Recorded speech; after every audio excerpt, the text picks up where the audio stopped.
This is the third video in a series of videos I'm producing based on my book, Saved by Grace Through Faith, or Saved by Decree, a biblical and theological critique of Calvinism, the doctrine of salvation espoused by many evangelical Christians, especially today. We're looking at the doctrine of original sin, which plays a key role in Calvinism, and which is in fact believed by, I would probably say, most evangelical Christians today, perhaps most Christians even today, especially in the Western Church, not so much in the Eastern Orthodox Church. They did not follow Augustine, and so do not generally hold to belief in original sin. Last week we introduced a large number of Calvinists and what they believe concerning original sin. We saw their statements.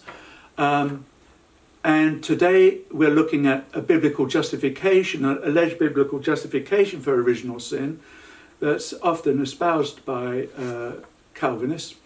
And next time we will look at theological reasons often, or theological issues that are raised by this notion of original sin. This follows the pattern of my book: a clear presentation of the Calvinist position, a critique of several scriptures related to it and that are appealed to by Calvinists to justify their viewpoint, and then a discussion of several, 8, 10, quite distinct theological issues that are raised as a consequence.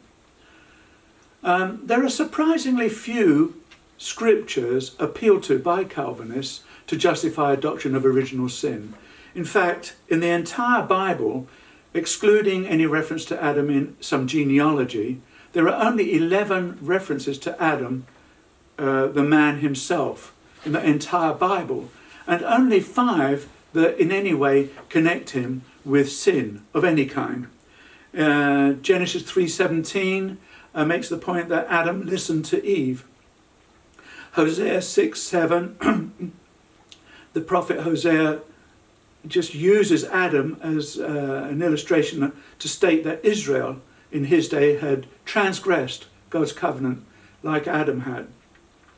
Romans 5:14, death existed between Adam and Moses during that time period. Death existed in the world. 1 Corinthians 15:22, in Adam all die. And then 1 Timothy 2:14, Adam was not deceived, but Eve was. So let me illustrate this point that very, very few scriptures are appealed to for this important doctrine. For example, Wayne Grudem, with his very influential book on systematic theology, under the heading the doctrine of inherited sin, he calls it inherited sin rather than original sin, says, and again under the subheading inherited guilt, he says, we are counted guilty because of Adam's sin, and he only gives one scripture reference under that title, namely Romans 5:12 through 21, an important passage which we'll examine in a little bit more detail in a moment.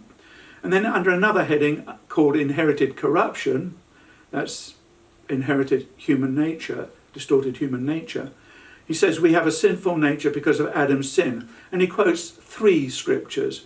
Psalm 51:5, in sin did my mother conceive me. Psalm 58:3, all have sinned from birth, or act corruptly, or speak lies from birth. And Ephesians 2:3. So these 3 scriptures are all he discusses under the heading of inherited corruption. Later on, he quotes other scriptures that show that sin is ubiquitous, that everyone sins, but none of those passages connect in any way, shape or form to Adam himself. Romans 5:12 through 19 is the key passage that, to my mind, is the only passage in the entire Bible that lends plausibility to any concept of original sin.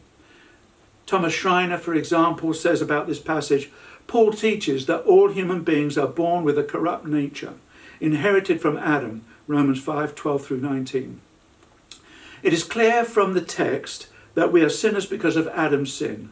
Through Adam's sin, we are constituted as sinners. Now, in my book, I devote 9 pages to these 8 verses. So a lot of detail I go through there. And obviously in a video like this, which I'm trying to keep down to just a few minutes, There's no way we can look at all of that. But I do want to look at the passage briefly and make one or two points. Let me quickly read this passage for us. Therefore, just as through one man sin entered into the world, that one man, of course, being Adam, and death through sin, and so death spread to all men because all sinned. For until the law, sin was in the world, but sin is not imputed when there is no law. Nevertheless, death reigned from Adam until Moses, even over those who had not sinned in the likeness of the offence of Adam, who was a type of him who was to come. But the free gift is not like the transgression. For if by the transgression of the one the many died, much more did the grace of God and the gift by the grace of the one man, Jesus Christ, abound to the many. The gift is not like that which came through the one who sinned. For on the one hand the judgment arose from one transgression, resulting in condemnation, but on the other hand the free gift arose from many transgressions, resulting in justification. For if by the transgression of the one death reigned through the one, much more those who receive the abundance of grace and of the gift of righteousness will reign in life through the one, Jesus Christ. So then, as through one transgression there resulted condemnation to all men, even so through one act of righteousness there resulted justification of life to all men. For as through the one man's disobedience the many were made sinners, even so through the obedience of the one the many will be made righteous. Now it helps to ask, what is Paul's purpose in writing these 8 verses? And the answer is to magnify Christ and the grace of God demonstrated through Christ. That's Paul's intent here. His strategy is to contrast the supremacy of Christ and his righteousness to the human race subsequent to Adam's sin. The latter, the human race subsequent to Adam's sin, being characterized by sin and death. Paul's aim is not to teach about original sin. That's not his aim. How does Paul go about fulfilling his aim? That is, to magnify Christ and the grace of God through Christ. Well, look at verse 12. Through one man sin entered into the world, and death through sin, and so death spread to all men because all sinned. Adam sinned and introduced sin and death into the world. How? Well, Calvinists answer by Adam causing subsequent humanity to sin.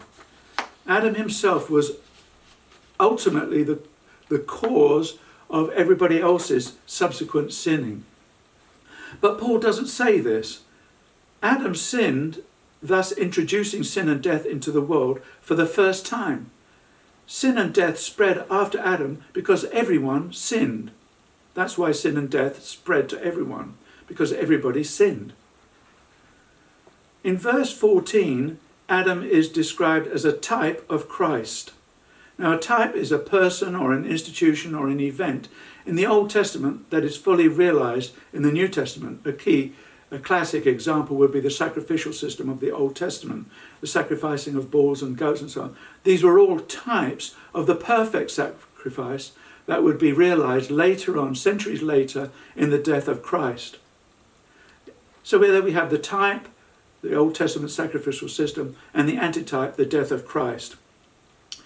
In verse 14, Adam is described as a type of Christ. In what way is this the case? How does something about Adam prefigure or form a pattern for Christ?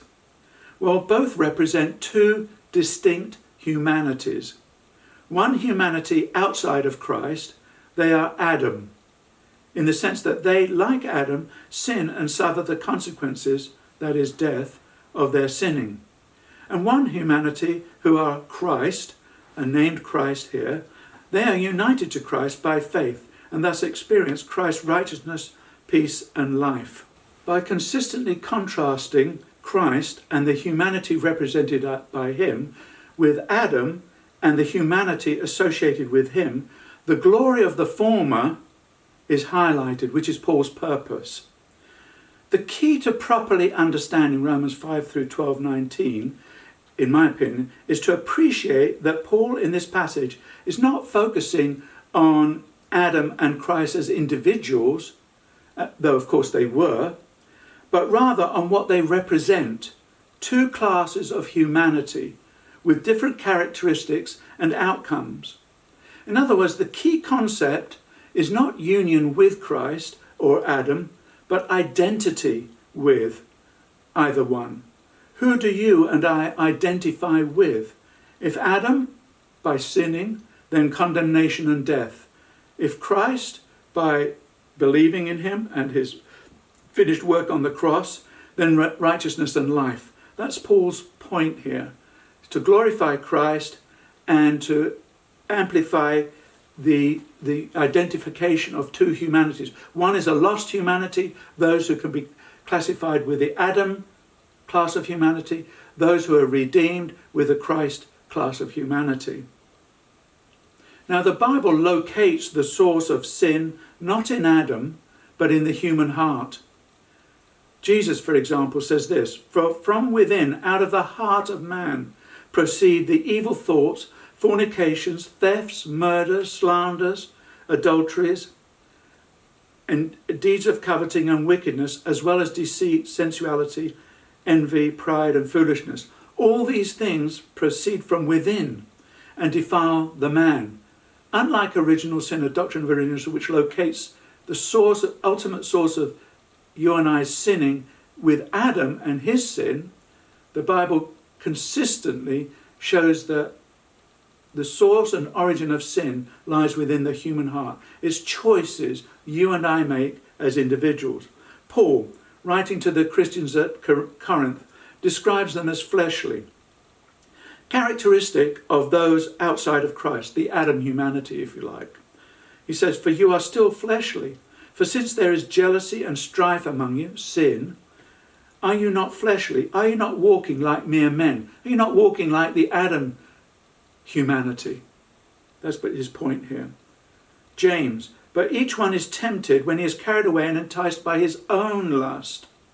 Then when lust has conceived, it gives birth to sin. When sin is accomplished, it brings forth death. James 1:14. Peter, in 1 Peter 1:14, as obedient children, do not be conformed to the former lusts which were yours in your ignorance. He locates their lusts in themselves, nowhere else. Jude 1:16, these are grumblers, finding fault, following after their own lusts. They speak arrogantly, flattering people for the sake of gaining an advantage. They're following after their own lusts.